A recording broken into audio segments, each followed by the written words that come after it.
welcome to EC Electronics. It's been a long time we have done any video on digital signal processing. Today we are going to do a video on digital signal processing.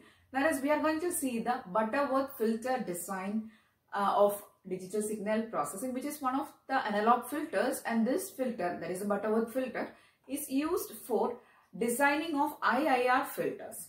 So these Butterworth filters are actually analog filters and they are used for designing of digital filters.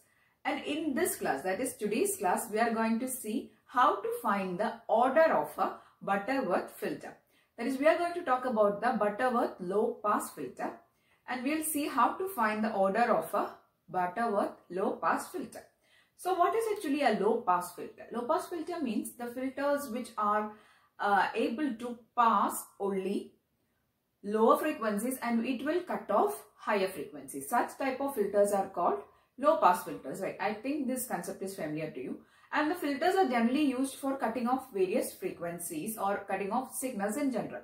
Low pass filter will pass only lower frequencies, and after a cutoff frequency, after a particular cutoff frequency, what they will do, they will cut the signal and they will not allow the higher frequencies to pass. Such type of filters are called low pass filter, right? So the Butterworth low pass filter is also such type of a filter.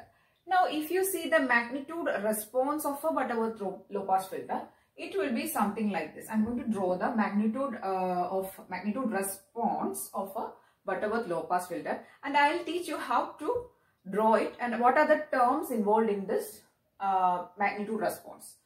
Okay, so the magnitude response is denoted by the letter H. That is H, J, omega is the magnitude response, where this omega is the angular frequency. So you should know this thing. Omega is the angular frequency. Okay. Now this angular frequency is represented in, or the unit is radians per second is the unit. So omega is the angular frequency. Now if you see the magnitude response of a Butterworth low pass filter, it will be like this.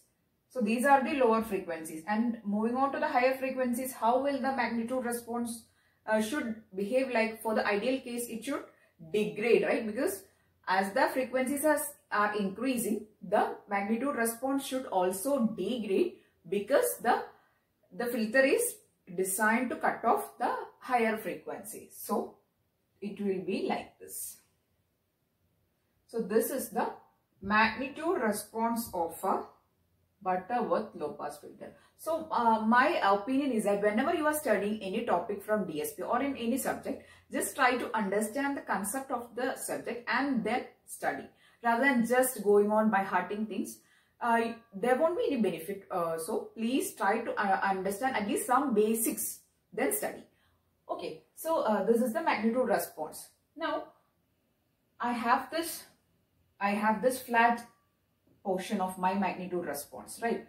So this portion is where the filter is passing the frequencies, and here if you see, it is almost touching the zero. So this is the portion where it has cut off the signals, that is, it has cut off the frequencies. So this band is called pass band, and this band is called stop band. Stop band means after that or at that portion, the signal has been stopped by the filter. Now if you take the edge of this pass band, that is the maximum frequencies up to which the filter is passing, I'm going to take this as the frequency. That is represented by omega p.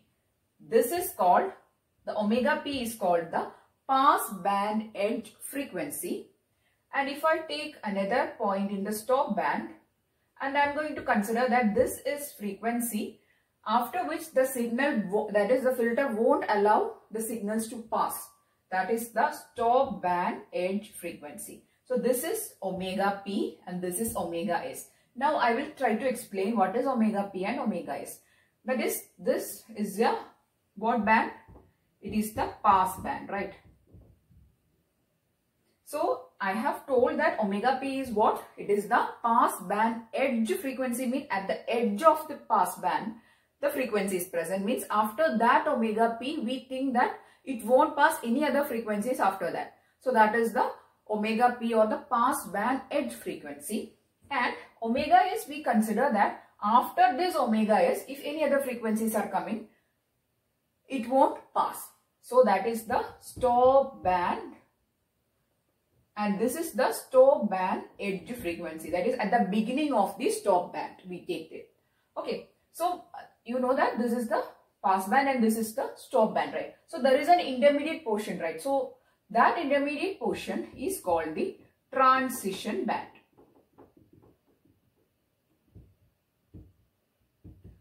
So there are three bands now. There is a pass band. This pass band portion is a portion where these frequencies are being passed, and at the edge of that, it is called the pass band edge frequency, and omega s is a stop band edge frequency, and in between these two bands there is a transition band. Okay, so I think these concepts are clear. Now we know that actually we have designed the filter in order to have a magnitude response like this, right? That is, there is a pass band, and at particular one frequency, it should abruptly cut the signal. But we know that ideally, even if it is the case, in a real world, the filters won't behave like that, right? The filters will have some errors in it. So it won't cut the signals at one particular point abruptly. So that is why it is having a slanting or a slope. Okay. Now, we know that the response is degrading to this portion, and this is our omega p, that is a pass band edge frequency, and this portion actually it should be a perpendicular line, right? Perpendicularly it should come to the stop band, but there is some slant, right?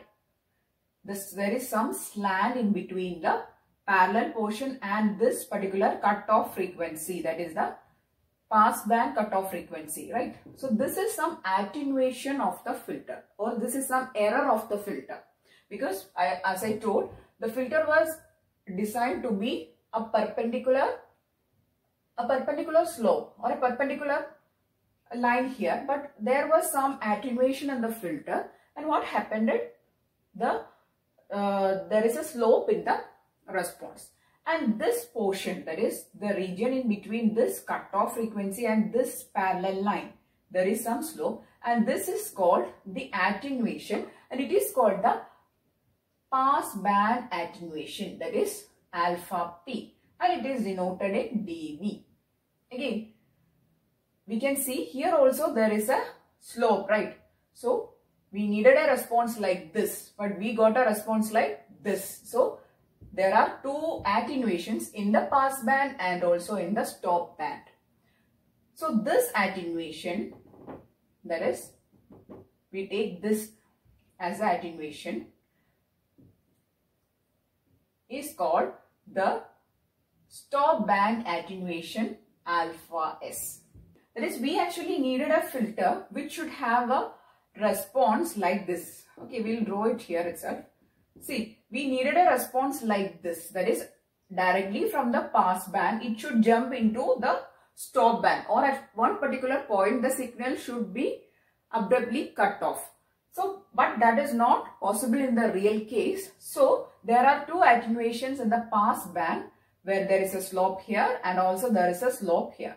That is, from the pass band the signal should directly jump to the stop band, right?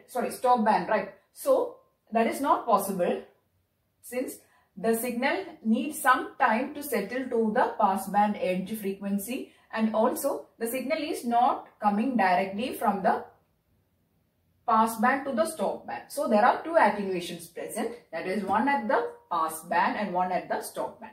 So I'll remove this. So this is the pass band attenuation, and this we know this is the stop band edge frequency, right? So this point from the parallel line, we take this much as the stop band attenuation. So there are two other terms now, alpha p and alpha s. So these two attenuations are represented in dB.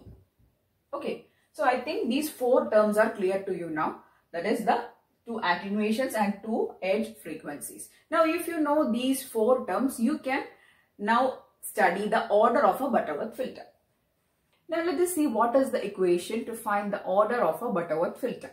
So the equation is given as n should be greater than or equal to log root of 10 raised to 0.1 alpha s minus 1 by 10 raised to 0.1 alpha p minus 1 by log omega s by omega p. So all the terms are known in this equation. We have see what is omega p, omega s and alpha p. So this alpha s and alpha p are given in dB. Omega s and omega p are the frequencies which is given in radians per second. So if you know all these things, you can find the value of your n. So in order to by heart this equation, one thing is that in the numerator also on the top there is alpha s and in the denominator also there is omega s.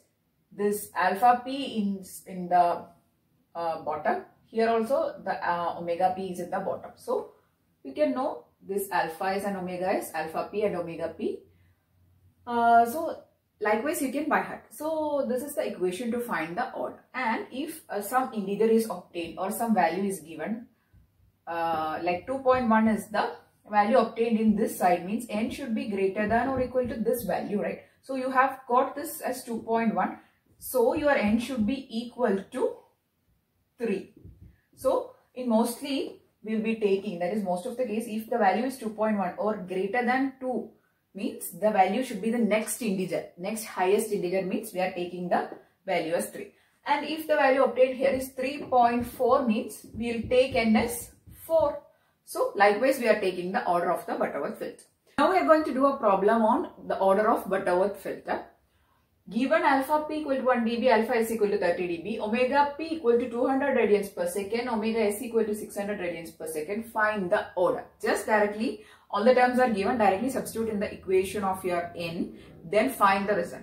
Okay, so I am going to directly substitute the values in my result. First I am going to write my equation. N should be greater than or equal to log root of 10 raised to 0.1 alpha s minus 1 by 10 raised to 0.1 alpha p minus 1 by log omega s by omega p. First I am going to substitute my value of omega s here. It is 600 and omega p equal to 200. Here alpha s equal to 30 dB. So it is 30. Alpha p equal to 1 dB. So it is 1. So it is 0.1 itself. 30 into 0.1 is 3.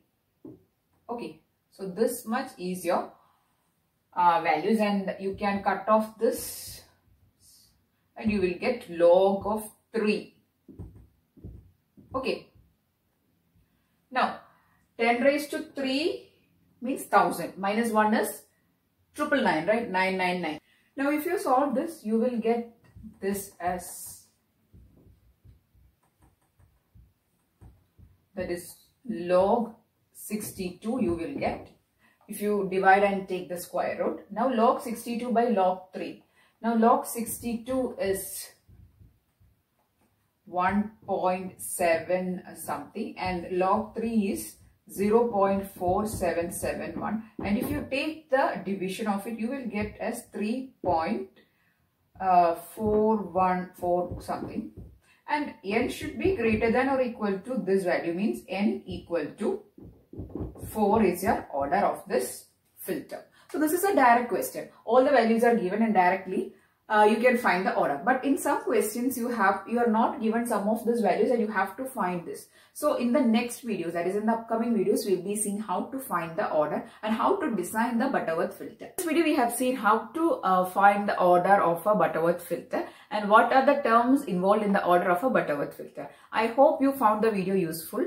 If yes, please do subscribe to the channel and also share this video with all your friends and family. And if you like the video, please don't forget to give it a thumbs up and keep on watching, and thanks for watching.